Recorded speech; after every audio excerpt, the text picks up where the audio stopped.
Thank you so much for joining in. Drew T. Jackson, coaching, speaking, and training. If you're listening to the podcast, welcome. If you are viewing this on YouTube, welcome. Thank you so much for tuning in today. And I'm excited about the interview today. I've got a wonderful friend, someone who has spoken into my life personally, who has invested time in my life, and someone who I truly call a friend and a confidant. And so I'm introducing to you, soon to be, Dr. Christopher A. Jones. Christopher, go ahead and say hello to the listeners today, would you? Hello, listeners. My name is Christopher A. Jones, and I'm glad to be a part of the Drew T. Jackson podcast. Drew is a wonderful friend of mine and confidant, and we've learned a lot. We've grown a lot together, and I look forward to many future endeavors with this fine gentleman. Absolutely. Absolutely. Thank you for that. Well, just to give a little background of Christopher, you are almost done with your doctorate in education with a focus in leadership. You've been in leadership positions in multiple organizations, from nonprofit to healthcare.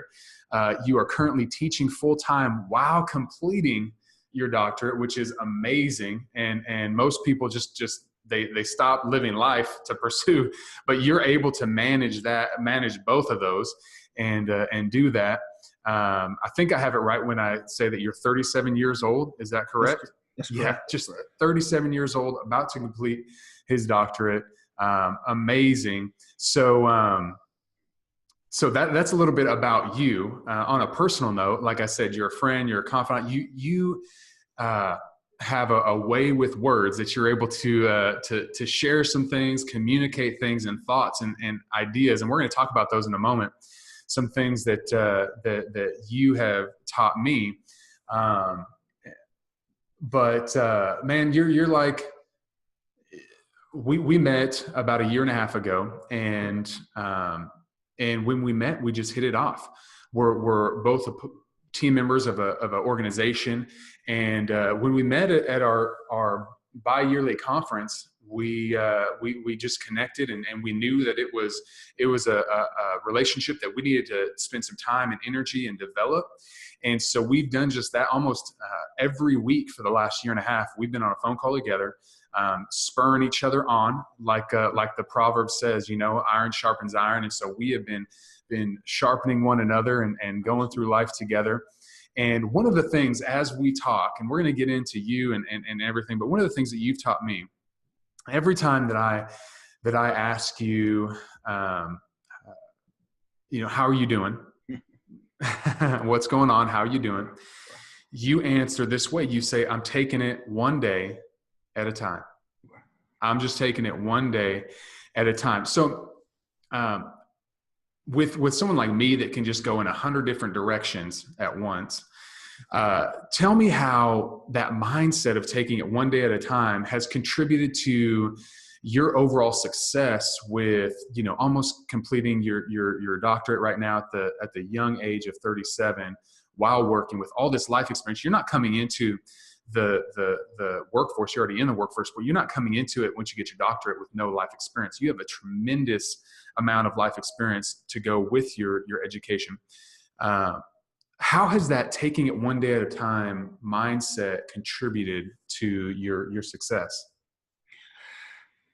Taking one day at a time has not always been my motto or my philosophy. Okay. Over the years, as I have matriculated through college, I began to reflect on my life's journey. And as I reflected on my life's journey, life is a process. And so in that process, you have to learn to take one day at a time, because if you think about multiple things all the time and trying to figure out multiple things all the time, then nothing gets done in many cases, because you're all over the place, mentally, emotionally, physically, spiritually, all over the place. And so as I began to reflect on my personal journey, then I said to myself, I have to learn how to take one day at a time. And as I take one day at a time, I also have to because if I'm thinking about the next moment, then I'm not taking that one day at a time, because I'm not taking one step at a time. I'm trying to leap over steps and navigate through things expeditiously without enjoying the process. And so sometimes when we don't trust the process, then we don't enjoy the process because we've missed the process. So as I take one day at a time, then I'm embracing the process, even when I don't fully understand the process. And so when you take one day at a time, that means you take one step at a time. And how can a person build a house? One brick at a time. How can a person walk 1,000 miles? One step at a time. So if I can build a house one day at a time, if I can take a journey one step at a time, then I have to live my life one day at a time. Right? Wow. Wow.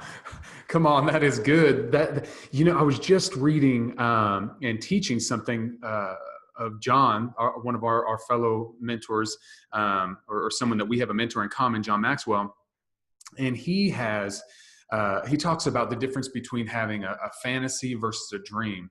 And he said people who fantasize, all they think about is the destination, but those that dream, they enjoy the process. Yeah. And that's what you just said right there, is that you have to, when you take that mindset of one day at a time, you're enjoying the process one day at a time.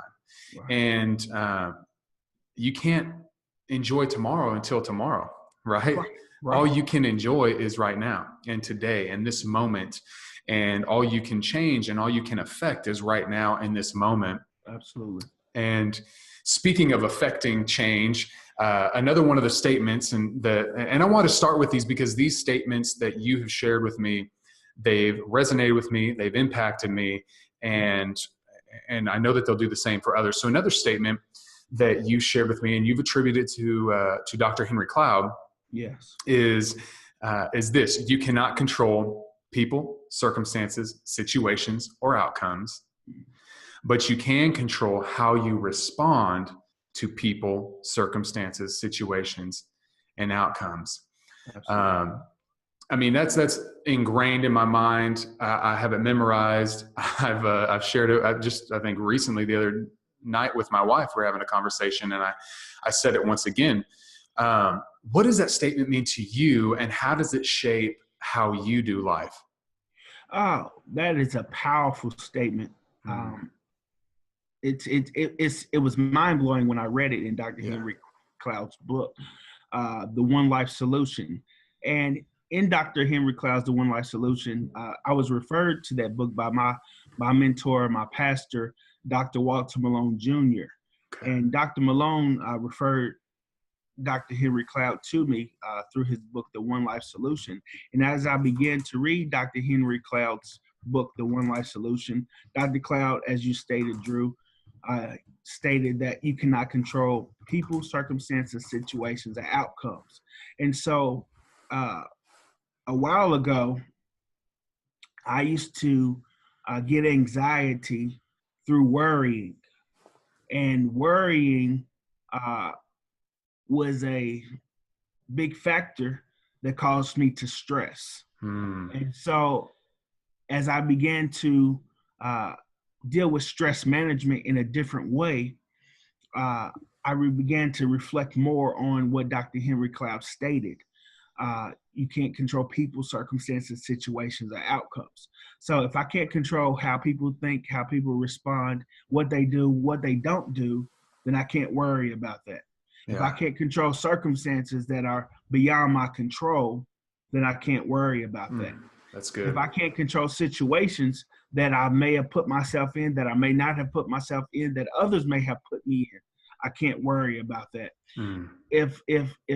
If outcomes are not favorable to me, or if they are favorable to me, or if they're detrimental to my family or my friends or my close confidants or even my enemies, I truly can't worry about that. The only thing that I can do with those four categories, people, circumstances, situation, and outcomes, are make adjustments that are necessary to those situations that come about, whether it's good, bad, or indifferent.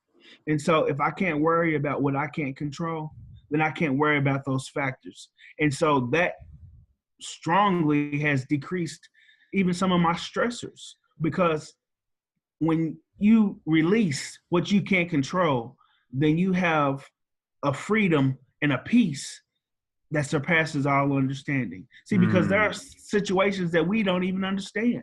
Yeah. But if we worry about it, then it'll drag us down, because we're trying to figure out solutions to these problems that are above our pay grade in many cases. Yeah. But if we just release it and let it go, and let the one who takes care of all issues handle it, then we'll be just fine. Because if we release it and let it go and give it to the one who controls everything, and we continue to live one day at a time,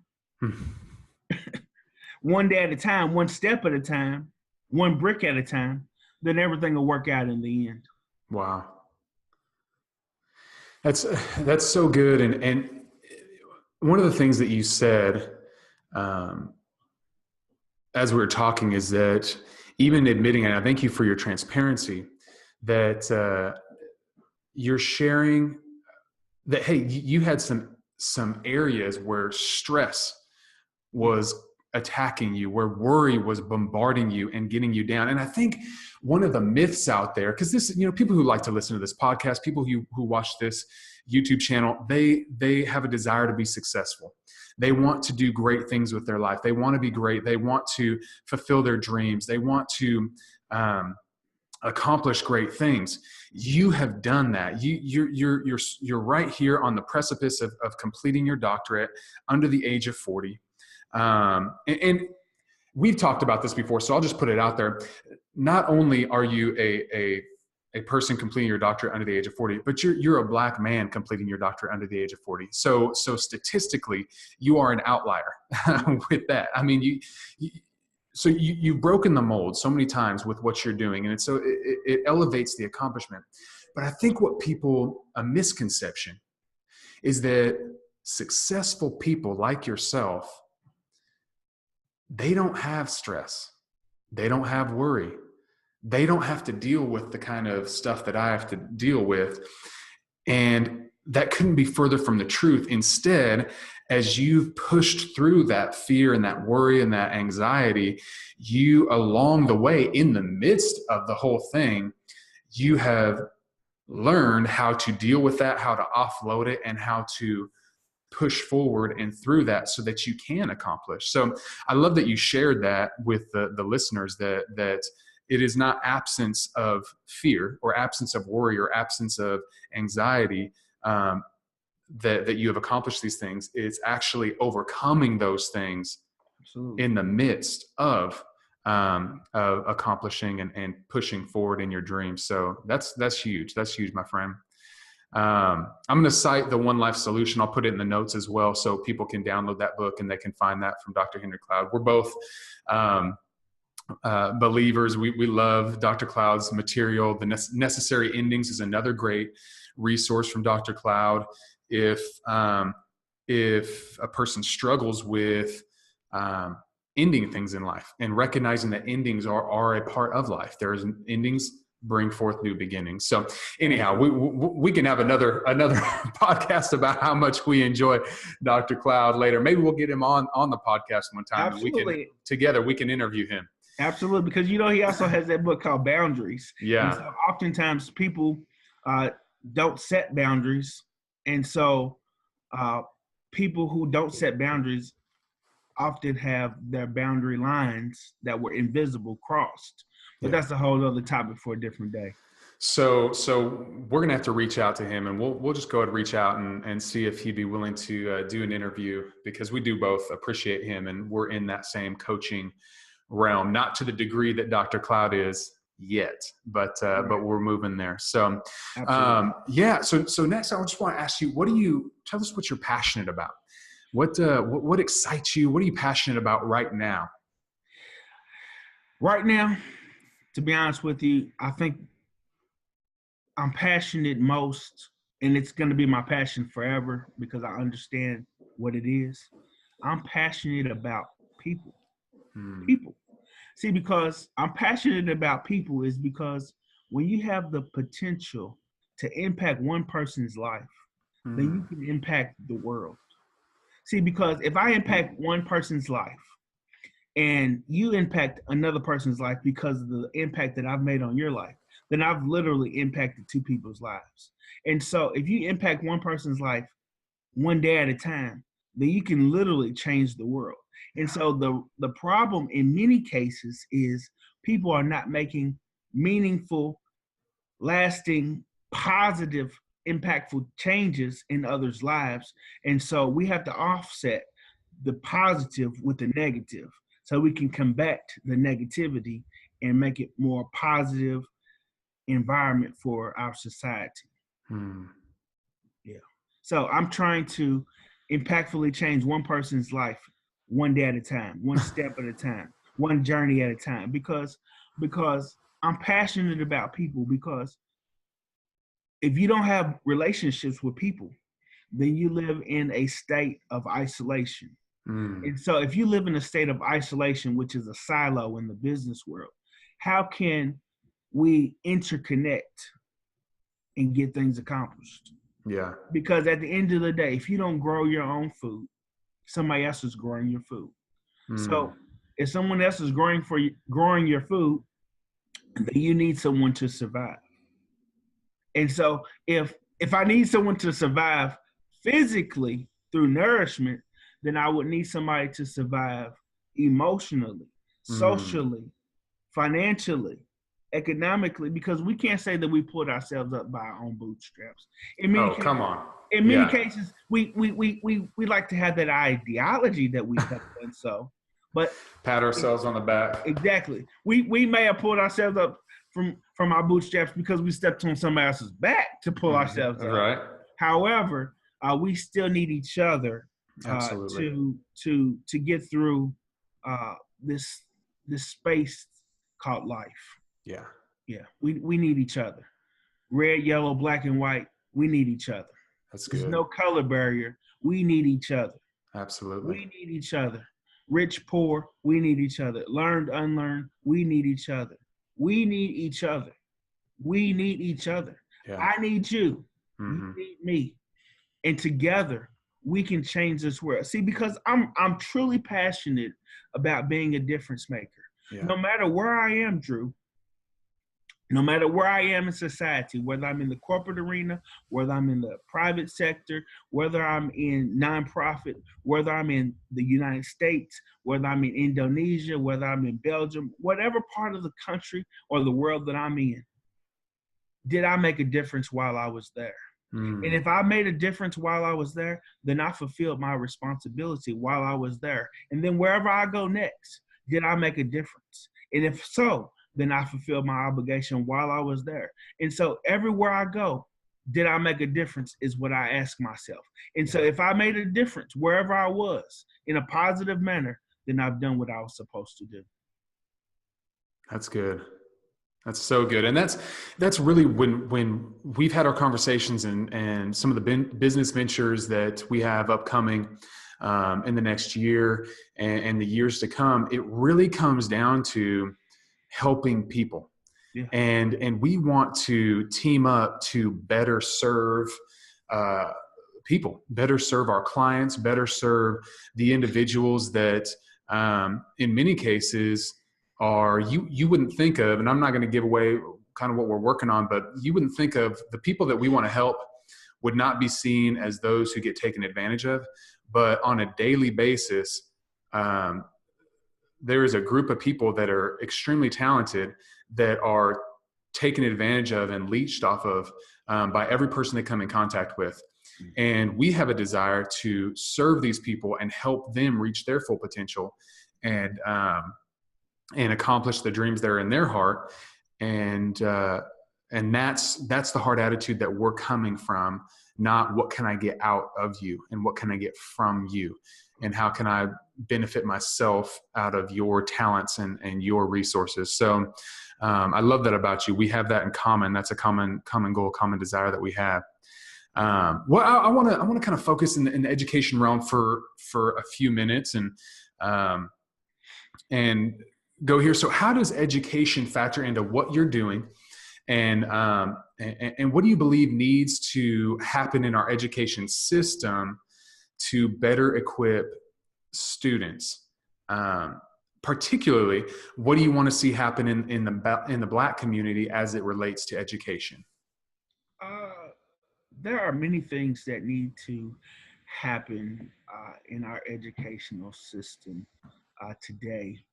Uh, in many cases, what I've noticed, in particularly the African American community, is students are typically 2 to 3, in some cases 4, grade levels behind other cultures Wow. as they enter school. So I can't remember the name of the book that I'm giving this information from, but the book states that you must learn to read by grade 3. By the Okay. 3rd grade, you must learn to read. And after 3rd grade, you read to learn. And so as I began to think about that concept, how can many students who look like me, who are African American, or even students who don't look like me, who are beyond the 3rd grade, that cannot read, how do they learn? What do they learn? So if they're not taught things from books, how are they learning?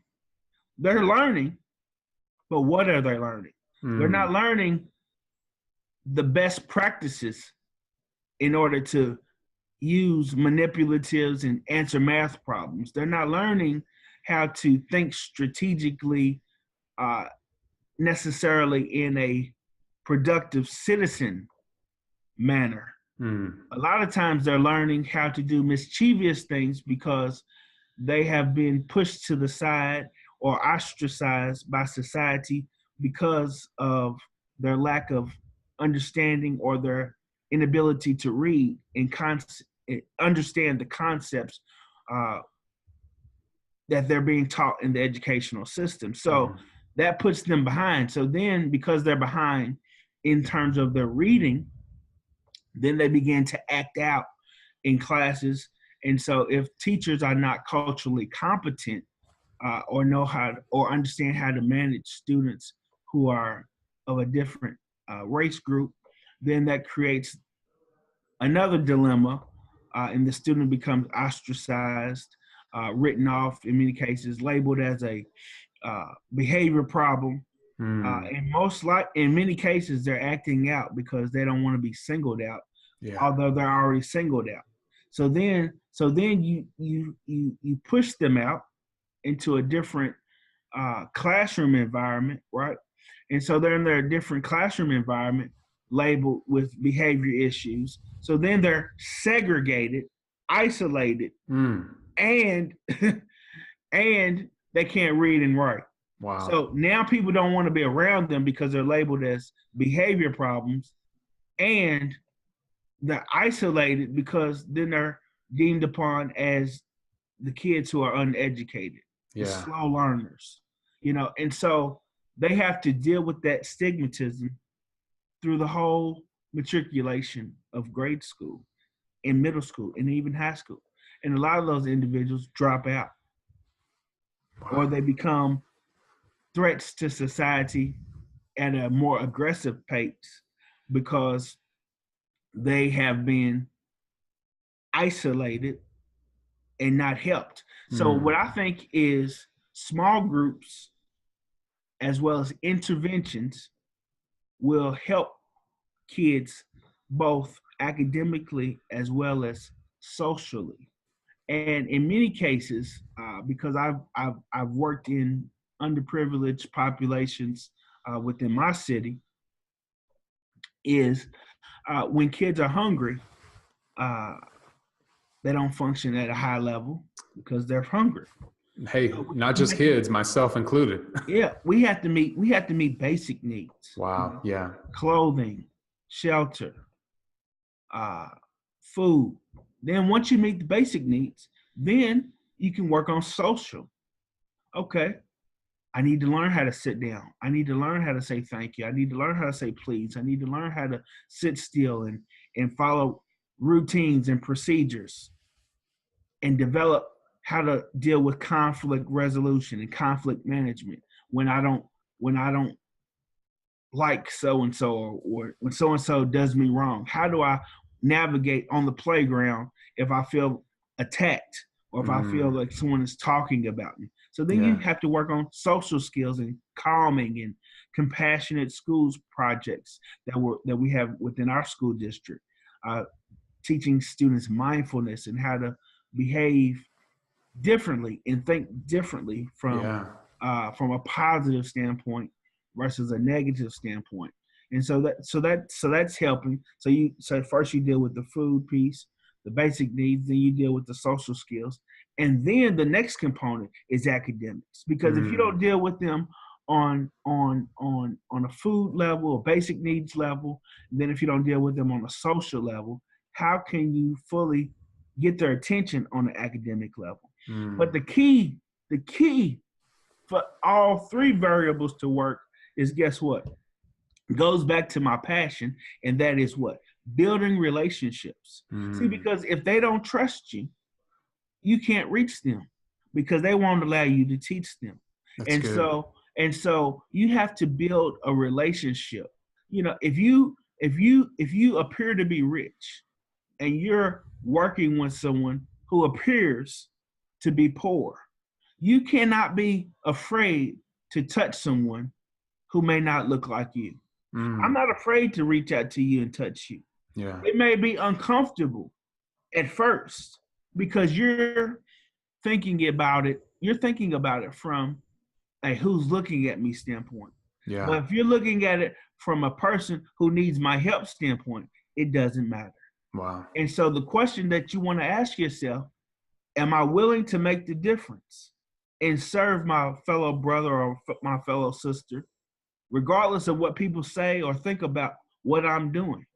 Am I willing to make a difference and impact this child, this boy, this girl, this mother, this father, this grandparent, this aunt, this uncle, this cousin who's raising that child? Am I willing to go that extra mile to develop the relationship to potentially save my community, save my city, save my state, save my country, save my world? See, because if you don't think in that vein, then society has a routine that could potentially repeat itself. Yeah. You know, and so we have to look at the history. In order to change the history, we have to understand the history to change the history. Otherwise, the history will be repeated. That's good. And so if history will be repeated because we don't study and change the history, then basically it's like that saying, when a person does things over and over, that's insanity. Yeah. So we have to change the concept of let's not be insane. Yeah. Let's not be insane. Let's be humane. And let's take care of our brother and our sister and change this country by changing one person at a time. Change this world, change our city, change our state, change our neighborhood, change our environment. One person at a time.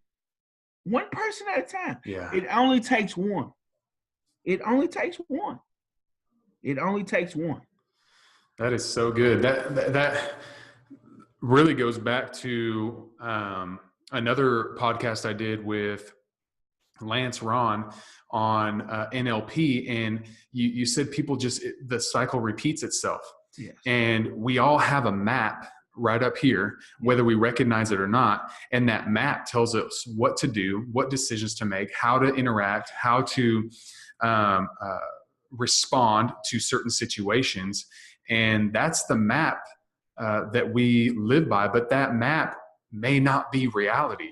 And so we need to reframe the map. We need to rewrite the map and rewrite the software so that we can move forward and not be insane, like you said, but be humane and look out for our brothers and sisters. Let me ask you this real quick. Can I say this?